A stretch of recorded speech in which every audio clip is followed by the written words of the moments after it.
और कहते हैं नरेगा में लगवा देंगे, आपका ये बनवा देंगे। कुछ नहीं बनता, सब मुंह देख के तिलक होता है।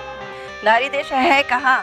नारी अगर रोड पे निकलती, लड़के अगर रोड पे निकलती हैं तो वो सुरक्षित है ही नहीं। चारों तरफ से घिरी हुई हैं। कभी लड़के उधर से आके छेड़ जाते हैं, कभी जेंट्स लोग आकर के छेड़ जाते हैं। कहते हैं औरत का देश, अब नारी देश है कहाँ? नारी तो कहीं से सुरक्षित है ही नहीं। बस में बैठती है तो बस में धक्का मुक्की से उनको परेशान किया जाता है। तो आप बताइए, कहते तो है नारी देश, मगर नारी देश नहीं है। वहाँ से कोई मोबाइल नहीं है, मोबाइल उनके लिए है जहाँ जाएंगे तो 10 चीज़ बता देंगे, जबकि वो 10 चीज़ पहले से होंगी, तब भी वो वहाँ से उसके पास जाओ, उसके पास जाओ।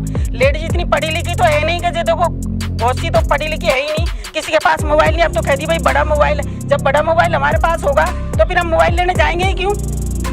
अभी मैं पहुंच चुकी हूं मालवीय नगर विधानसभा क्षेत्र में, जहां महिलाओं की राय लेना चाहती हूं। देखिए, त्योहार सर पर आकर खड़ा हो गया है और राजस्थान के जो हाल हैं, राजस्थान में जो महिलाओं की सुरक्षा के जो हाल हैं, वो सभी को पता है, मुझे बताने की ज़रूरत नहीं है।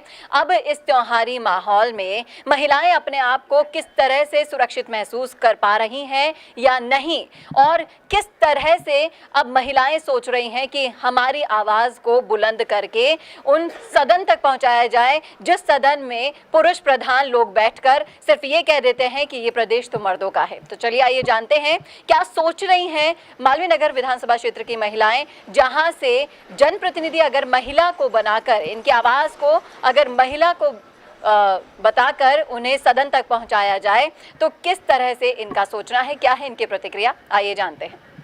मैम, आपसे जानना चाहूँगी, त्योहारी माहौल सर पर है और राजस्थान के कोने कोने से सिर्फ एक ही खबर आपको अखबार में पढ़ने को मिलेगी, ये जताने की ज़रूरत नहीं है। तो क्या आप अपने आप को इस सरकार में सुरक्षित महसूस कर रही हैं? नहीं, बिल्कुल नहीं।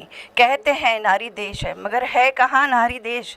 नारी देश है कहाँ? नारी अगर रोड पे निकलती, लड़के अगर रोड पे निकलती हैं तो वो सुरक्षित है ही नहीं। चारों तरफ से घिरी हुई हैं। कभी लड़के उधर से आके छेड़ जाते हैं, कभी जेंट्स लोग आकर के छेड़ जाते हैं। कहते हैं औरत का देश, अब नारी देश है कहाँ? नारी तो कहीं से सुरक्षित है ही नहीं। बस में बैठती है तो बस में धक्का मुक्की से उनको परेशान किया जाता है। तो आप बताइए, कहते तो है नारी देश, मगर नारी देश नहीं है। हमारा हक हमें नहीं मिल रहा है। कहा जा रहा है कि नारी देश है, मगर हमारा हक बिल्कुल नहीं है यहाँ। हम चाहते हैं सरिता मित्तल जी जो हमारी यहाँ पे जो काम करवाती हैं, हम जैसे कहते हैं वैसे करती हैं, हम लोगों का काफ़ी सपोर्ट करती हैं, उनको हम खड़ा करें। आपसे जानना चाहूँगी मैम कि आप जैसे आवाज़ को उठाने के लिए, जैसे नारी के लिए, नारी को सपोर्ट करने के लिए, क्या आप तैयार हैं? क्योंकि आपको क्या लगता है कि विधानसभा में जब तक महिला जनप्रतिनिधित्व ज़्यादा नहीं बढ़ेगा तब तक हमारी आवाज़ को यूं ही दबा दिया जाता रहेगा? नहीं, हम तो यही चाहते हैं कि नारी शक्ति की आवाज़ उठे और हम नारी शक्ति को आगे लेके चले, बस हम तो यही चाहते हैं। हाँ। तो सरिता मित्तल जी के बारे में आपकी क्या राय है? हाँ, बहुत अच्छी है। हाँ। आपको लगता है कि वो आपकी आवाज़ बनकर सदन तक पहुंच पाएंगी? हाँ, पहुँच पाएगी, हमारी आवाज़ पहुँच। आप बिल्कुल उनके साथ? हाँ हाँ, उनके साथ, बिल्कुल उनके। आप बताइए मैम, मैं आपसे जानना चाहूँगी कि एक महिला जनप्रतिनिधि को आप किस तरह से देखते हैं कि जैसे आप राजस्थान में हालात देख रहे हैं, एकदम बदतर हो चुके हैं, महिलाओं के लिए सड़क पर निकलना मुश्किल हो रहा है, चाहे से बच्ची हो या 70 साल की वृद्धा हो, कोई भी सुरक्षित महसूस नहीं कर रहा है। जबकि इसी सरकार की जो आला कमान है वो लड़की हूँ, लड़ सकती हूँ के नारे तो देती हैं, लेकिन जब ग्राउंड लेवल पर बात करनी होती है, जब इन लोगों के लिए स्टैंड लेना होता है, तब नदारद हो जाती हैं। तो आपकी क्या राय है एक महिला होने के नाते, बताइए। देखो, जब भी इनकी जब मौका आता है लेडीज़ का, जब भी आगे सामने बढ़ने का कहती है, कोई गरीब लेडीज़ मतलब सामने इनके जाती है, किसी नेता के पास चली जाती है, मान के चलो, तो उससे उधर को, उधर से उधर को। मेरे को 25 साल हो गए यहाँ रहते हुए जयपुर में, लेकिन मैं पता नहीं कितनी जगह, मेरे 6 बच्चे हैं, अभी तक कोई ऐसी आवाज़ में काफ़ी वो करती हूँ भाई, कुछ काम के लिए, कोई वैसे लिए, मतलब मंदिर में जाओ तो मंदिर में सुरक्षित नहीं, स्कूल भेजें तो बच्ची स्कूल में नहीं, कहाँ भेजें? फिर ये बताओ, गरीब आदमी अच्छी स्कूल में तो पढ़ा नहीं सकती मैं। अब मैं तो सरकारी स्कूल में भेजूंगी, लेकिन सरकारी स्कूल में भेजूँ तो किससे भेजूँ? दूर स्कूल, दूर भेजने संभव नहीं है कि कोई ऑटो करूँ, कुछ करूँ, इतने मेरे पास कोई बजट नहीं है। राशन कार्ड का कोई कुछ नहीं, यहाँ पर किराए से रहो तो किराए दे पाओ, या फिर इतना ही कमाओ और इतने किराए में दे दो।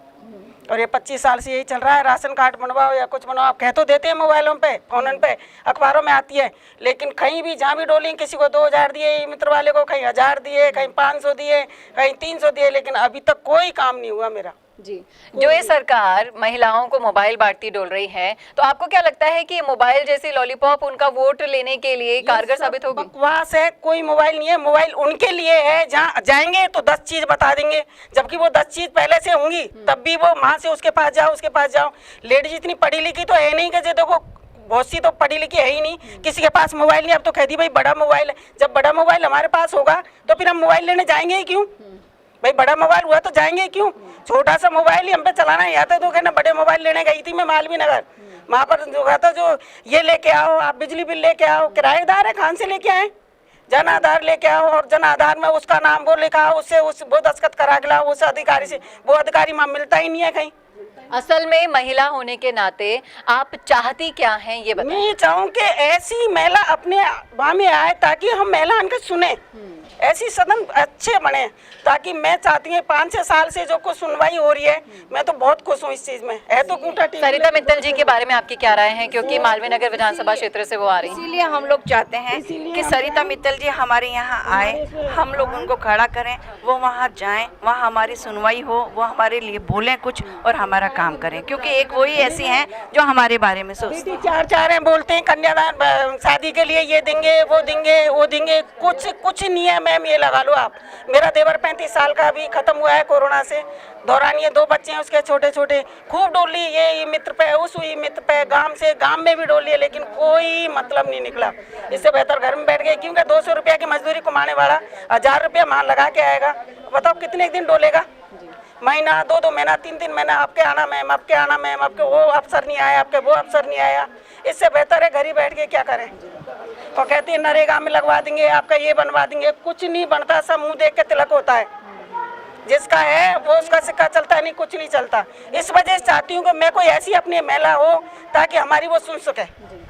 ये बस हम सब लोग यही चाहते हैं, इसीलिए हम सरिता मित्तल जी को खड़ा करना चाहते हैं कि हम लोगों की सुने और हमारी बात वहाँ तक पहुँचाएं। गुजारिश करना चाहूंगी कि आप सभी ने ये राय रखी कि एक महिला जनप्रतिनिधि को हम चुनना चाहते हैं जिससे वो आपकी आवाज़ बनकर विधानसभा तक पहुंचे। तो सरिता मित्तल जी के लिए आप एक आवाज़ जो उठाना चाहती हैं, तो मैं चाहूंगी कि आप सभी को बताएं कि किस तरह से आप उन्हें सपोर्ट कर रही हैं। तो एक आवाज़ में उनके लिए बोल डालिए। हाँ, हम लोग यही चाहते हैं कि सरिता मित्तल जी हमारे साथ रहें और ये हमारा हमेशा साथ देती हैं, इसलिए ये विधानसभा में बैठे और हम लोग हमारे गरीबन की सुने, किराएदार से भी रहे उनकी भी सुने सबसे ज्यादा, क्योंकि बहुत परेशान है। सुनती है, किराएदारों की सुनती है, मकान वाले की सुनती है, सबकी सुनती है और हम इनके साथ हैं। तो देखा आपने किस तरह से मालवीय नगर विधानसभा क्षेत्र में सरिता जी के लिए महिलाएं उत्साहित हैं, इन्हें पूरा सपोर्ट करने के लिए तैयार हैं और हर एक महिला अब चाहती है कि ये उनकी आवाज बनकर इस बार सदन तक पहुंचे और महिला जनप्रतिनिधि का जो कर्तव्य होता है उसे अच्छी तरह से निभाएं। क्या कहना है आपका? अगर आप भी इसी विधानसभा क्षेत्र से आते हैं और देख रहे हैं ये वीडियो, तो लिख डालिए कमेंट बॉक्स में अपनी राय और सुझाव जरूर शेयर कीजिएगा हमारे साथ। कैमरामैन चेतन के साथ चेतना शर्मा, राजस्थान संवाद। शर्म आती है मुझे ये कहने में कि मैं राजस्थान में हूँ। छोटी छोटी बच्चियों को, महिलाओं को, इवन की वृद्धाओं को भी नहीं छोड़ा जाता। एसएमएस के सामने एसएमएस के कर्मचारी 8 महीने की प्रसूता के साथ रेप करते हैं और उसको घी ऑफर करते हैं।